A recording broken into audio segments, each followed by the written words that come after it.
The U.S. House of Representatives is advancing legislation that would require proof of U.S. citizenship to register to vote in federal elections. Central Texas Republican Congressman Chip Roy sponsored the legislation. Today, the House passed the SAVE Act.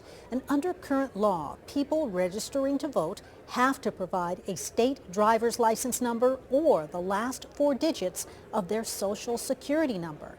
Some states require a full Social Security number, and this bill would require other proof of citizenship. A passport would count. People could also present a photo ID and a birth certificate to get registered, and Republicans say it's meant to keep non-citizens from voting.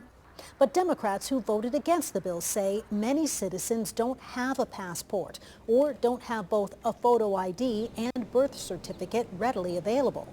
That bill now goes to the U.S. Senate. Now, we all know that what Maga is doing is bullshit because every state has their state requirements. All the Maga party is trying to do is just solidify what they said on the campaign trail.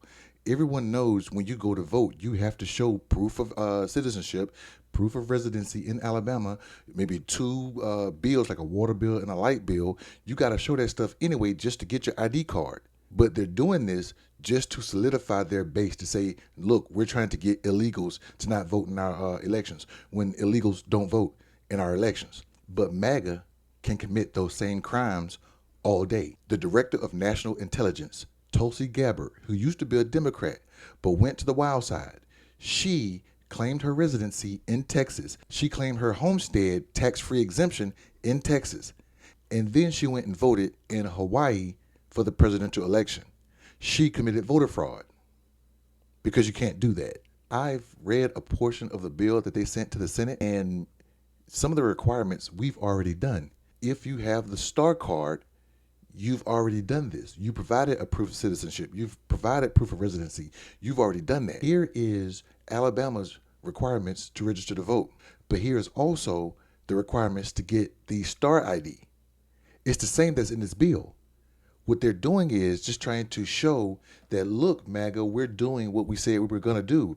But the states have already done it. And this could be illegal if they really want to look into it because they're trying to dictate state elections. Mind you, they don't want the federal government in elections unless it's MAGA, unless it's Trump. But they didn't want this kind of regulations when Biden or Obama or Clinton was in the White House, did they? Now I've heard the TikTok videos and the YouTube posts and all this other stuff about can married women vote because their birth certificates don't match their ID cards. That's fine. When my wife went and got her ID card, she had to bring her marriage license, the legal documentation to show that her name was changed, and she had to bring her birth certificate. She had to bring all 3 proofs to get the STAR card. So if you've got the STAR card, again, you've already showed that stuff when you go and register and use your driver's license or your identification to get the STAR card, or to get the registration to vote. You've already done it. But for those who are having issues getting their driver's licenses or getting their birth certificates together or getting with the state to get that information, here is what MAGA really wants. Anticipated turnout. Well, we thought it would be 12, but it looked like it might be 18%. That'd be huge for us. If you didn't hear it, rewind it, go back and watch it.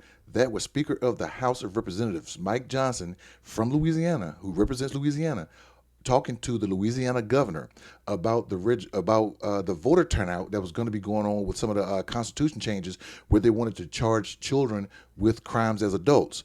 He was looking for 12%, but he said it may be about 18% in a non-general election, non-important election kind of turnout. They may have gotten 12, but as high as 18. Speaker Johnson said that would be great for us, meaning that would be great for the MAGA party because the less voter turnout, the more they win.